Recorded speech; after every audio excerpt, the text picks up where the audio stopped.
Shalom, j'espère que vous allez bien.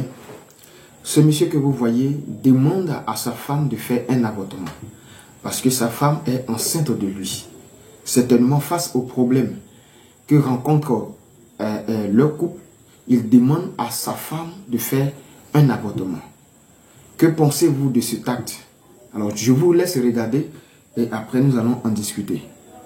Je préfère perdre un enfant que de perdre ma femme et un enfant. Oui.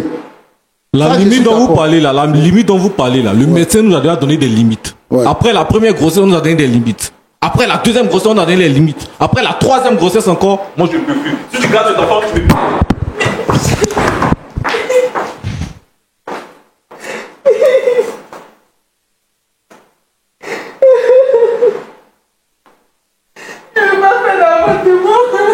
Désolé, madame. Désolé.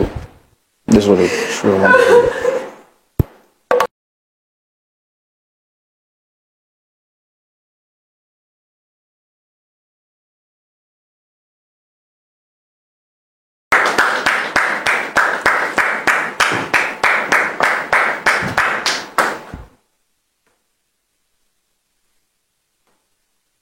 Shalom, monsieur. Shalom. Vous pouvez parler dans le micro. Shalom, frère. Vous allez bien? Ça va. Merci de répondre à notre invitation. Vous êtes très bien mis, bien habillé, Merci. avec une couleur qui met en évidence votre teint. Alors, je suis Roland Sambo, présentateur de l'émission. En face, vous avez le pasteur Tchoumou. Je le demande à tous ceux qui viennent sur le plateau. Nous avons aussi en notre présence cette belle dame qui est là. Est-ce que vous la reconnaissez? Bien sûr, c'est mon épouse. Et je ne connais pas la raison de ma présence. D'accord. Bon. En tout cas, c'est elle qui a souhaité vous rencontrer. Mais avant que je lui donne la parole, je voudrais savoir est-ce que tout va bien entre vous? Pour ma part, tout va bien. Sauf que j'ai une épouse, je pense que il s'endette. Il s'endette beaucoup. Ça fait maintenant, on a fait plus de 7 ans de mariage. Et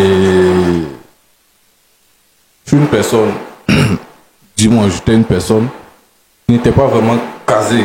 Voilà. Je tournais un peu de gauche à droite quand je l'ai rencontrée. Et c'est celle-là même qui a réussi à me bercer, qui a réussi à me changer, qui a réussi à me positiver. Et c'est celui-là que j'ai décidé de la garder. J'ai décidé de faire d'elle mon épouse jusqu'à aujourd'hui. Après le mariage, juste quelques mois après le mariage, elle a contracté sa première grossesse. J'étais très content d'être père, d'être nouveau père. Et lors de l'accouchement, il y a eu des complications. Du coup, on a eu recours à faire une césarienne. Pendant la césarienne, on a eu jusqu'à 2 enfants, disons un jumeau. Elle est même tombée dans le coma. Je pensais perdre ma femme.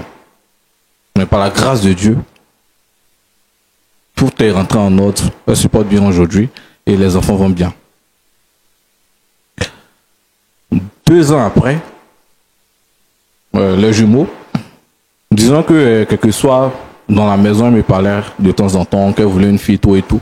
Mais je lui faisais comprendre qu'un enfant, c'est un enfant. Il y a des personnes qui n'arrivent pas à avoir d'enfants du tout. Et nous, on a 2 magnifiques enfants, donc on a 2 magnifiques garçons.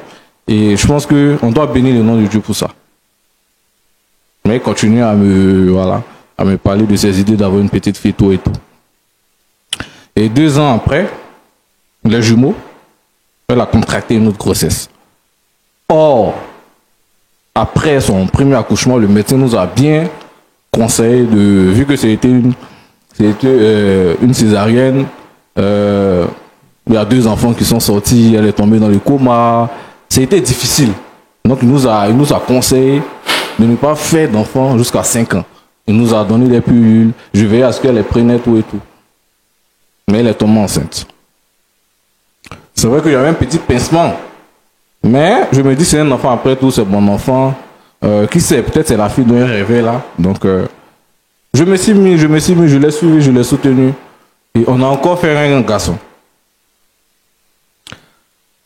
Après, Le garçon, je l'ai fait asseoir clairement, je lui ai dit, il ne s'agit plus de désir, de vouloir, de sexe d'un enfant. Il s'agit de ta vie maintenant. Parce qu'à la première accouchement, tu as failli perdre la vie.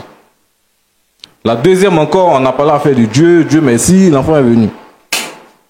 Mais après celle-là, franchement, il ne faudrait plus qu'on fasse d'autres enfants. Le docteur même nous l'a dit, et moi aussi, c'est ce que je lui ai dit. On s'est entendu là-dessus. Je la suivais, parce que souvent, les pilule, elle ne les prenait pas, elle se cachait. J'ai fait mon effort, j'ai fait tout ce que je pouvais pour qu'elle ne tombe pas enceinte encore. 3 ans plus tard, elle contracte une autre grossesse. Je dis bien, avec toutes ces grossesses-là, c'est que des césariennes. On peut dire même qu'on a dépassé la science de la médecine. Hein.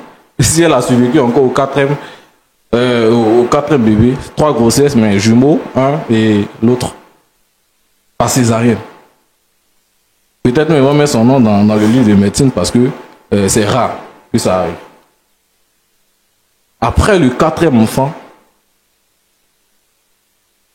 c'est vrai que j'étais content, j'étais joyeux, mais j'ai compris que j'ai une femme qui est très têtue, qui est obstinée, qui est endettée et qui persiste dans sa bêtise.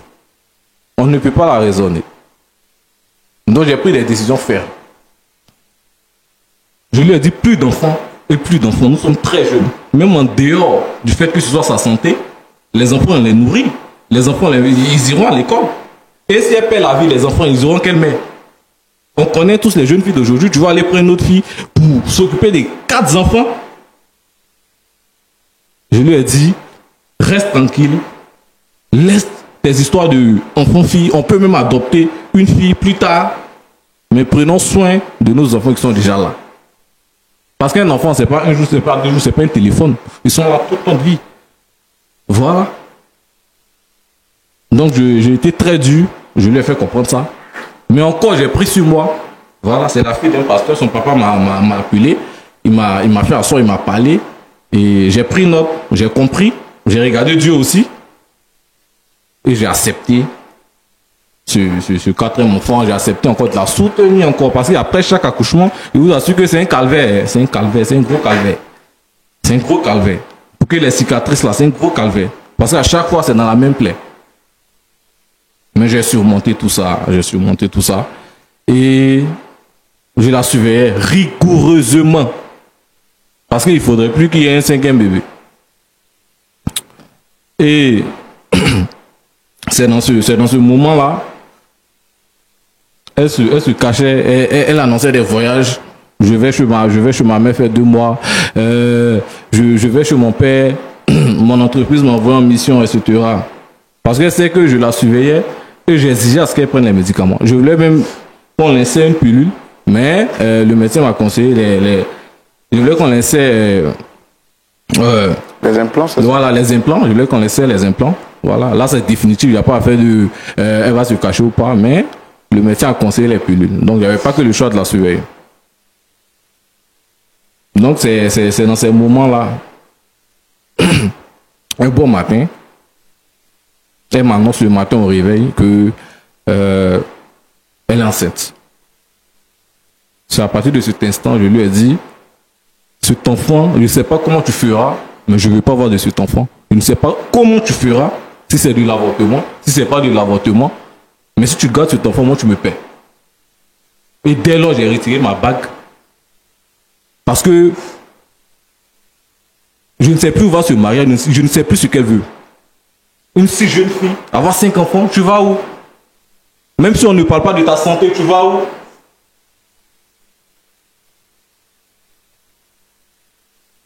Donc moi, je ne veux plus de ce mariage. Si elle veut cet enfant, je ne veux plus de ce mariage. Donc parce que tu ne veux plus de ce mariage, tu enlèves aussi ma bague pour garder? Alors donc vous dites que vous ne voulez pas de cette grossesse. Si elle garde la grossesse, elle vous perd. Parce que je ne veux pas ça mord sur ma conscience. Parce que cette grossesse, je suis sûr que c'est sa tombe qu'elle est en train de creuser comme ça. Parce que toi, tu es Dieu. Comment tu fais pour savoir que c'est ma tombe? C'est quelle manière de réfléchir ça? Donc chaque jour quand tu pars t'asseoir à l'église, c'est comme ça que tu réfléchis. Donc les 3 fois qu'on a fait l'accouchement, tout s'est bien passé. C'est qui? C'est grâce à qui? C'est grâce à Dieu. Et qu'est-ce qui te fait dire que l'avortement dont tu parles là, je ne vais pas mourir? C'est à cause de ce Dieu-là que j'ai gardé le 3e et le 4e enfant. Les médecins, leur connaissance, ça vient de qui? Ça veut rien dire. Mais si c'est Dieu qui dit. C'est le médecin dont tu parles là, c'est Dieu. C'est grâce à Dieu qu'ils existent. Mais va coucher à l'église. Va coucher à l'église. Tu vas faire quoi à l'hôpital? La césarienne, c'est les anges qui descendent. C'est les anges qui t'ont opéré. C'est pas un médecin. Mais pourquoi tu prends ces comprimés? Qu'est-ce qui fait que tu vas bien aujourd'hui? Est-ce que tu C'est la t'entends prière. parler? C'est la prière. J'ai l'impression que tu ne t'entends pas parler. L'homme propose, Dieu dispose. C'est ce que toi-même tu portes que Dieu va compléter. Justement, c'est pour cela que je prends la grossesse et puis Dieu va compléter le reste. Non, ça c'est être naïf. Il n'y a aucune volonté ici. Tu n'apportes rien ici. Tu me surprends, hein? J'ai l'impression que pour toi, un avortement, c'est aller acheter une bouteille d'eau à la boutique. Vous me faites passer comme le diable. Oh, c'est pas une question de diable. Il faut être réaliste. Dans la vie, il faut être réaliste.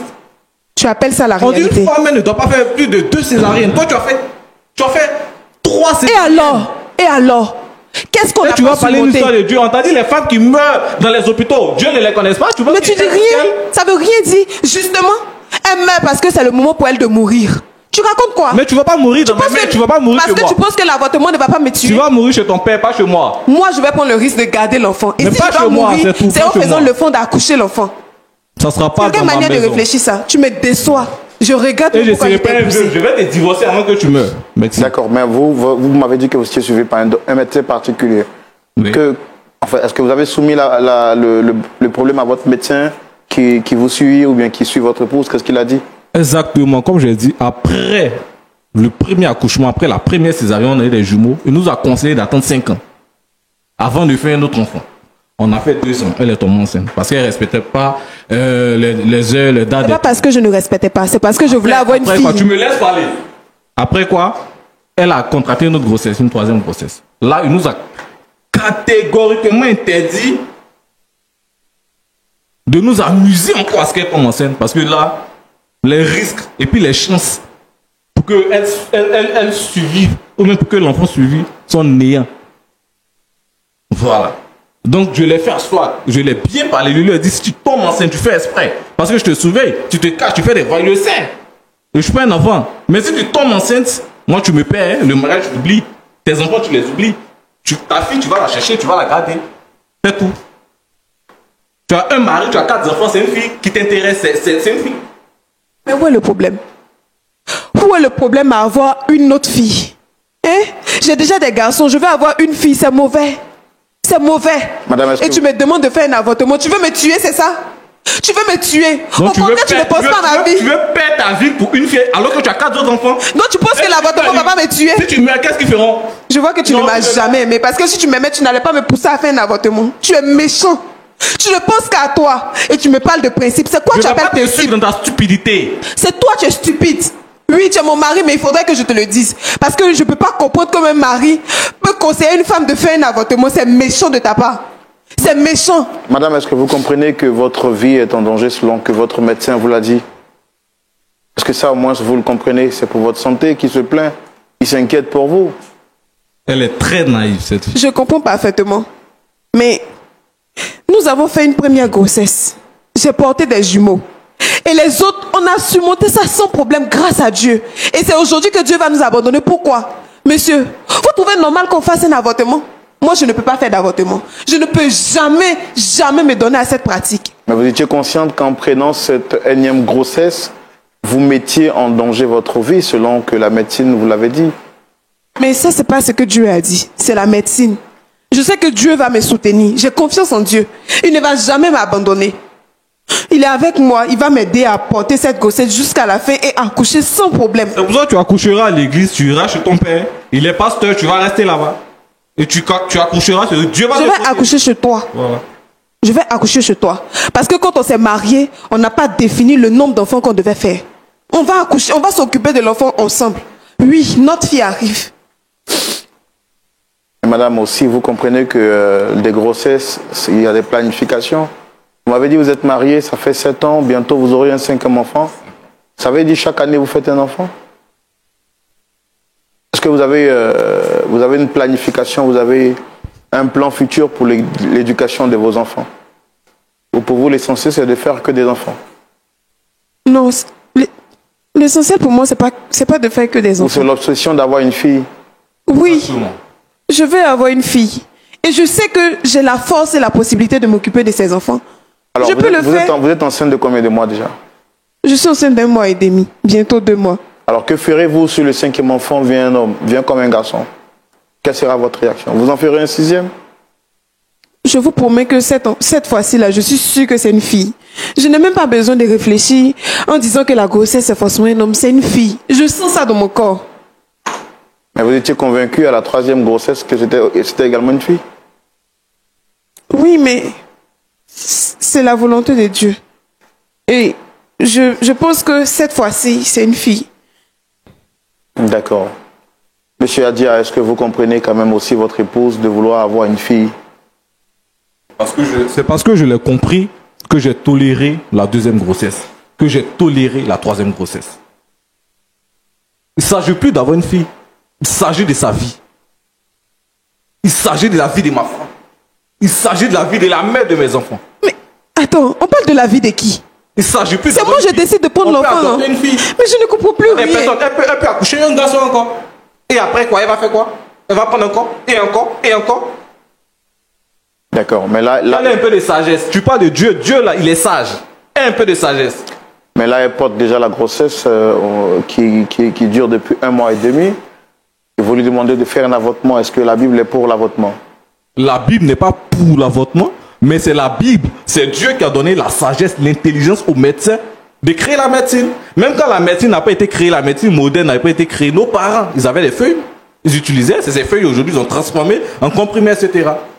Mais si c'était que Dieu, il n'allait pas avoir la médecine, on n'allait pas utiliser les feuilles, pas de comprimés. Quand quelqu'un est malade, il va à l'église, on prie pour lui, il guérit. Mais avant même de prier, il boit des médicaments. Et s'il prie, qu'il ne suit pas son traitement, il va mourir. C'est pas une question de Dieu. Si elle n'arrivait pas à enfanter, qu'elle priait, Dieu peut faire un miracle pour qu'elle ait un enfant. Elle est une fribombe, Dieu peut faire un miracle pour que ça tombe, pour qu'elle ait un enfant. Mais tu as des enfants, tu n'arrives pas à avoir une fille. Ça, Dieu, il n'est pas dans ces détails. Il t'a donné un enfant, oui ou non. Il t'a donné 2 enfants, oui ou non. Il t'a donné 4 enfants. 5 à ton âge, tu vas où? C'est pas une question de Dieu. Dieu même n'est pas dans sa Bible. Je t'ai dit que si je faisais la fille, c'était fini. J'allais plus faire d'enfants. Pourquoi tu ne veux pas comprendre? C'est ce que je t'avais dit à la 3e grossesse. Ne pleure pas ici. Ne fais pas ton numéro de pleurer. Ne fais pas ça ici. Donc vous êtes ferme sur votre décision? Très ferme. Je ne sais pas comment elle va s'arranger. Mais si elle veut de ce foyer, elle veut de ses enfants, cette grossesse-là, moi, je ne la veux pas. Et pas du tout. Et je suis catégorique. J'ai toléré la 3e. J'ai toléré la 2e et la 3e. Ça, je ne peux plus. Je suis à bout. D'accord, ok. Nous allons prendre l'avis de notre pasteur consultant, le pasteur Jean-Yves Tchoumou.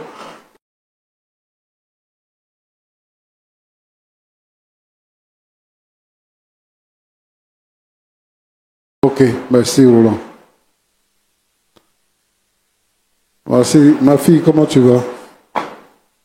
Je vais bien, papa. D'accord. Je veux faire une fille. Oui, papa. D'accord. Tu sais qu'il y a des femmes qui ne font pas d'enfants, non? Elles ne font pas d'enfants du tout. Elles vont à l'hôpital, elles vont voir les gens pour prendre des médicaments. Tout le temps, elles sont en train de faire des médicaments, en train de se puriger et tout ça, mais enfant ne vient pas. Là, ça aussi, tu sais ça. Oui, papa. Et Dieu, lui, t'a donné enfant. Il t'a donné des jumeaux, et puis tu as eu 2 autres enfants, ce qui fait 4 enfants.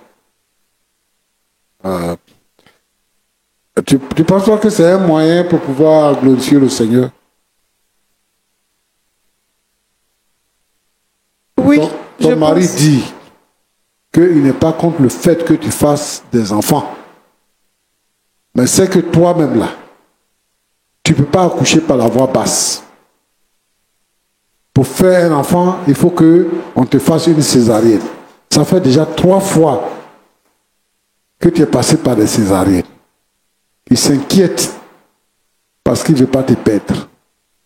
C'est pour ça que, et il a dit que c'est sur le conseil du médecin. C'est pour ça que on t'a soumis à des pilules pour que tu puisses espacer au moins les naissances. Parce que on t'a demandé d'attendre 5 ans. Tu n'as pas attendu 5 ans. Bon, Roland te posait la question tout à l'heure. Est-ce que tu ne penses pas qu'il y a un risque de prendre une grossesse encore? Non, papa. Je pense que, avec les difficultés qu'on a eues auparavant, Dieu nous a aidés. Et donc, cette fois-ci, franchement, il va nous aider. Ce n'est pas maintenant qu'il va nous abandonner. Donc, tu as pris la grossesse par la foi. Oui, papa. D'accord. Et parce que je voulais une fille. Les théologiens disent qu'il y a 2 sortes de foi. Il y a la foi rationnelle et il y a la foi fidéiste. La foi fidéiste, c'est la foi qui n'a pas de limite, qui croit que tout peut se faire par la foi. La foi rationnelle, c'est la foi qui dit que c'est vrai que Dieu fait, mais Dieu nous donne la sagesse d'éviter de tomber dans certains pièges. Et donc, quand on arrive ici, on peut réfléchir pour faire ceci ou cela. Je comprends que tu sois la fille d'un pasteur et que tu sois élevée dans des conditions soumises à une éducation chrétienne ferme. Et moi, je t'envie pour cela. Mais ma fille, c'est ta vie qui est en danger. Ce n'est pas parce que ton mari ne veut pas que tu es un enfant, que tu es une fille. Mais le médecin dit que à ce stade-là, tu vas perdre la vie. Donc, le mieux aurait que tu ne sois pas tombée enceinte. Moi-même, je suis opposé à l'avortement. Parce que avorter, c'est tuer quelqu'un. Donc, moi, je suis opposé à cela. Donc, c'est à cause de toi-même. À cause de toi-même. Il ne veut pas que tu meurs en donnant la vie à un enfant. Il ne veut pas que tu meurs. Mais 4 grands garçons, c'est déjà bon. Quand ils vont se marier là, ils vont prendre des femmes. Et ils vont faire, si tu n'as pas fait de filles, ils vont faire filles pour te donner. Tu risques ta vie, ma fille. Et nous tous ici sur le plateau là, on ne veut pas que tu meurs. Au nom de Dieu là, les gens tombent dans les travers. Dieu m'a dit, je crois que Dieu va faire ça. Dieu est capable de faire ça. C'est Dieu lui-même qui m'a donné. Et ça perd les gens. Ça nous éloigne même du royaume de Dieu. Ça nous éloigne du royaume de Dieu. Et à ce stade-là, nous, on va dire que tu vas au suicide. Parce que tu fais exprès. Tu vas au suicide. Et tu es en train de discuter avec ton mari. Ça prouve que tu ne respectes pas ton mari. C'est-à-dire que même tu ne prends pas les pilules là, tu ne respectes pas ton mari. Et tu viens sur le plateau, il est en train de parler de ta vie, hein. Et puis toi, tu discutes avec lui. Tu fais exprès pour tomber enceinte. Si tu accouchais normalement, c'est pas compliqué. Tu fais quel travail? Tu fais quel travail? Je travaille dans l'événementiel. D'accord. Donc, si tu peux t'occuper de tes enfants avec l'argent que tu gagnes, donc c'est pas un problème. C'est ça? Je ne veux pas perdre mon mari aussi. Bon, en réalité, tu ne vas pas perdre ton mari. Mais la personne qui a le plus grand besoin de l'autre, c'est ton mari. Ton mari, lui, veut que tu sois là, que tu sois en vie et que tu puisses élever les enfants qui sont déjà vivants, qui sont là. C'est ce que ton mari veut. Moi, je veux que tu retournes voir le médecin pour voir ce que le médecin va te dire par rapport à la grossesse que tu viens de constater, pour voir ton avenir toi-même. Voilà. C'est ça que je peux te dire pour l'instant. Mon petit, Papa, Merci d'avoir accepté de venir je vous en prie. et de nous éclairer un peu sur la situation que tu vis à la maison avec ton épouse. D'accord. Mais je sais que nous les chrétiens, on n'avorte pas. On n'avorte pas. Donc, ce que moi je peux vous conseiller, c'est que il faut enlever la colère de ton cœur. Ta femme, comme tu l'as si bien dit, elle est naïve. Et en réalité, elle ne comprend pas qu'il y a un danger qui la menace. Il faut que tu ailles avec elle chez le médecin pour que le médecin parle avec elle et que le médecin lui-même il prenne la décision qui s'impose. Tu ne peux pas dire à ta femme qu'il faut avorter. Parce que on vous a dit que si elle devait contracter une grossesse, il fallait 5 ans. Mais en 2 ans, elle a pris une grossesse et elle a pris une autre grossesse et elle est vivante. Donc, il faut aller voir le médecin pour que le médecin vous dise ce qu'il y a lieu de faire. Que toi-même, de décider de faire l'avortement. Moi, je comprends. Mais tu sais, souvent, Dieu aime les personnes naïves. Jésus dit que laissez venir à moi les petits enfants. Parce que le royaume des cieux appartient à ceux qui les ressemblent. C'est-à-dire que les enfants, ils sont naïfs. C'est pour ça que Dieu aime ceux qui sont comme les enfants. Allez-y voir le médecin. Et il faut être moins dur avec ta femme. Et selon ce que le médecin va dire là, il faut impliquer son père là-dedans. Son père, il est pasteur et c'est votre pasteur. Il faut l'impliquer dans le problème. Pour que lui-même, il puisse parler à sa fille avec le médecin. Pour que la raison puisse triompher. C'est ce que je peux te donner comme conseil. Mais que ce soit toi ou que ce soit un autre frère en Christ, vraiment, qu'aucun frère ne dise à sa femme, pas faire un avortement. C'est comme par exemple, s'il y a une âme ici, je vais vous la remettre et puis je dis, tirez sur moi. Si vous avez la force de me tuer, c'est ce que vous êtes en train de dire, il faut avorter. Vous avez la force de tuer votre enfant. Et ça, c'est très dangereux, mon petit. Il ne faut pas dire ça. Si c'est une décision qui vient de la médecine, on comprend que c'est une grossesse à risque, on ne peut pas faire autrement. Mais moi, je comprends que tu ne veux pas perdre ta femme. Mais il faut parler avec les médecins et voir ce qui s'impose. Maintenant, si elle peut accoucher, on va la laisser accoucher, mais désormais, on va éviter qu'elle tombe enceinte. Et ce que tu as dit là, c'est ça. C'est-à-dire que comme elle ne peut pas contrôler ses grossesses et tout ça, il faudra que les médecins agissent sur son corps pour ne plus qu'elle soit capable de procréer. Là, ça c'est un autre problème. Mon frère Roland. Pasteur. Il y a beaucoup de frères et sœurs qui pensent que faire un avortement, c'est banal. Parce que l'enfant n'est pas encore né. Mais je vais dire ceci. Qu'est-ce que la Bible dit? Quand Jérémie parle de son appel, il dit que avant que tu ne sois formé dans le sein de ta mère, je te connaissais. Et avant que tu ne sois né, je t'avais établi prophète.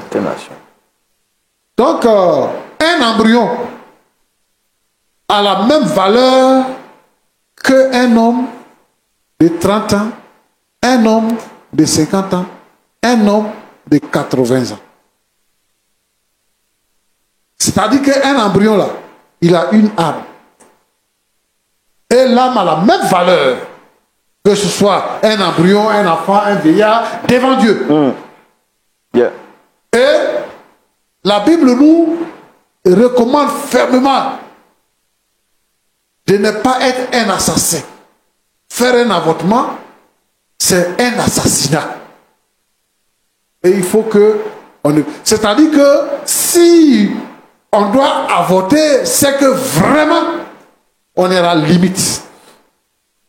Et que la médecine ne peut plus rien faire, donc la médecine provoque un avortement. Donc moi, je voudrais encourager les frères qui pensent que c'est une autre solution. Beaucoup de nos filles, quand elles sont chez nous à la maison, elles ne sont pas sérieuses, elles contractent des grossesses, elles vont faire des avortements. Et on perd beaucoup d'enfants comme ça, qui décèdent. Parce que cache la grossesse, ça va faire un avortement. Ses camarades lui conseillent certaines décoctions. Et elles meurent. Des filles des chrétiens, des filles des pasteurs meurent comme ça. Et moi, je pense qu'il faut limiter les risques. Un enfant, c'est un enfant. Un enfant qui naît là, on ne sait pas ce qu'il va devenir demain. Aujourd'hui, quand on voit les gens, les cadres de chez nous, on est content. Quand dans votre famille, il y a un ministre, quand vous causez avec les gens, vous êtes fiers de le présenter, de dire que telle personne-là, c'est mon oncle. Le ministre, là, on est des mêmes villages. Si sa mère avait avorté, il ne serait pas cadre de votre village, il ne serait pas ministre. Si la maman de pasteur Tchoumo vous avez avorté, je ne serais pas là aujourd'hui. C'est clair. Et les enfants qu'on met au monde là, ils viennent pour nous remplacer. Nous, on est là, on est en train de passer.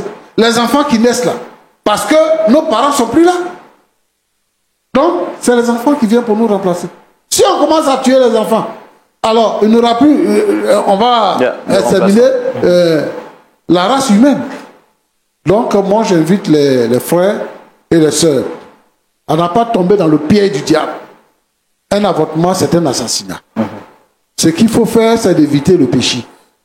Pour ceux qui ne sont pas mariés, il faut éviter l'impudicité. Une vie sexuelle qui n'est pas rangée. Il faut éviter ça. Et marcher dans la droiture.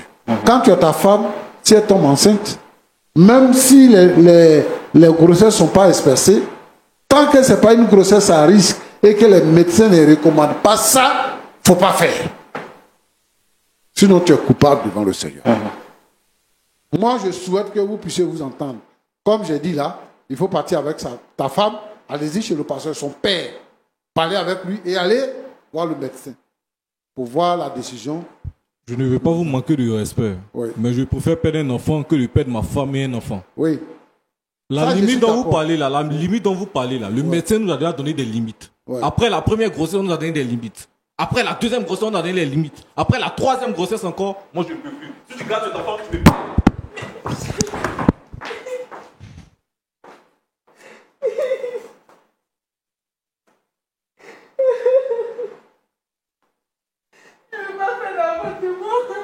Désolé, madame. Désolé. Je suis vraiment désolé. Levez-vous, s'il vous plaît. Levez-vous. Tenez-vous, levez-vous. Tenez-vous, levez-vous. Je suis vraiment désolé. Asseyez-vous. Je suis vraiment désolé. Ça va aller. Que le Seigneur vous fortifie.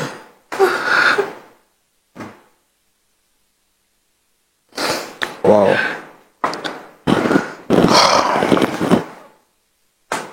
Bon, on aura tout vu sur ce plateau, hein, pasteur.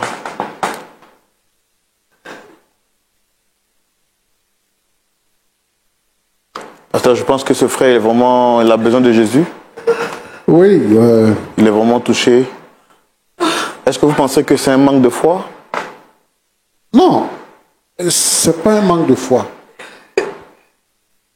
Mais il est en train de traduire un besoin réel.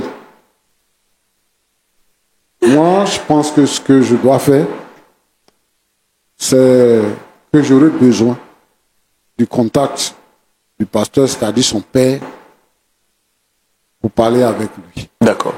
Pour voir ensemble ce qu'on doit faire. Comment est-ce qu'on peut les aider? Comment on peut régler ça? Parce que Ce qu'il dit là, c'est réel. On n'est pas là, on n'en parle à la deuxième grossesse. C'est vrai. Et il y a vraiment un risque. Et moi, je pense que ma fille doit comprendre que ce que lui dit là, ce n'est pas vraiment à cause de lui-même, mais c'est à cause d'elle. Et les sœurs doivent comprendre certaines choses. Parce que quand les sœurs se marient là, elles sont avec leur mari, elles n'ont plus de limites. Elles se croient obligées de faire tout ce qu'elle a envie de faire parce que c'est son mari et son mari va tout accepter. Mais il parle d'un problème de vie et de mort. Donc je pense que c'est une question qui mérite réflexion. D'accord. Comme vous avez dit, on va tout faire pour mettre en contact, pour mettre l'équipe en contact avec son pasteur, qui est son père, et puis avec son mari, qui est parti vraiment tout en colère, voir comment est-ce qu'on peut vraiment trouver un point d'accord final. Pasteur, le temps est vraiment, nous sommes vraiment à la fin, mais un mot quand même, en 30 secondes, par rapport aux personnes qui font des enfants d'un genre, d'un sexe, et qui se battent forcément pour avoir le sexe opposé. Un enfant, c'est un enfant. Qu'il soit garçon, qu'il soit fille.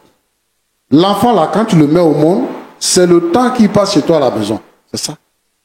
Quand son temps va arriver, il va partir. Il ne sera plus là. Que ce soit fille, que ce soit garçon. Aujourd'hui, là, il y a des filles qui sont directeurs de société. Il y a des filles qui sont ministres. Aujourd'hui, dans notre pays, il y a des filles qui sont ministres, qui sont là et à des postes élevés, des commissaires, des lieutenants, des machins, tout ça. Il y en a. Et dans les pays qui nous entourent, même dans un pays limitrophe, il y a une femme qui a été présidente de la République. C'est quoi on cherche aujourd'hui? Un enfant, c'est un enfant. Si tu n'as pas eu d'enfant, ça se comprend. Mais Dieu t'a donné un enfant. Il faut te contenter. D'accord, pasteur. Oui. Avant de se dire au revoir, je voudrais quand même, je vois madame qui est vraiment en pleurs, je ne peux pas lui demander de dire quelque chose. Pasteur, est-ce qu'on peut prier vraiment pour ce couple, mais également pour toutes les personnes partout à travers le monde qui pourraient traverser les mêmes situations? Nous te disons merci, Seigneur Jésus. Je te prie, Seigneur, pour tous les couples où il y a un problème de ce genre. Où, Seigneur, notre Dieu, notre Père, des difficultés naissent à cause du sexe de l'enfant. On traite certaines femmes de mauvaises femmes parce qu'elles ne font que des filles. Seigneur, notre Dieu, notre Père, je te demande d'agir dans les cœurs et que les gens comprennent que chaque enfant est précieux devant toi et que chaque enfant est précieux pour sa famille. Si on a même eu un seul enfant, c'est une bénédiction. Je te prie, Seigneur notre Dieu, de permettre que les uns et les autres puissent comprendre. Et Seigneur, que l'harmonie puisse régner dans les couples. Je te prie pour ce jeune couple qui passe par des moments difficiles. Regarde comment le jeune homme a quitté le plateau. Seigneur notre Dieu, permet que nous puissions trouver une bonne décision. Que la gloire te revienne. Bénis ce couple, Seigneur, au nom de Jésus. Amen.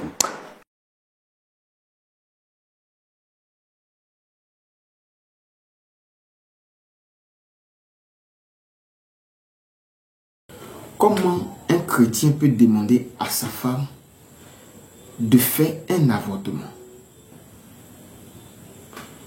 Peu importe les circonstances, peu importe les situations que rencontre un homme, ou même si c'est une situation financière précaire, il ne peut pas demander à sa femme de faire un avortement parce que cet acte est condamné non seulement par la loi, et aussi par Dieu. C'est comme ôter la vie à une personne, même si cette personne, même si la grossesse est encore fœtus, même si c'est encore embryon.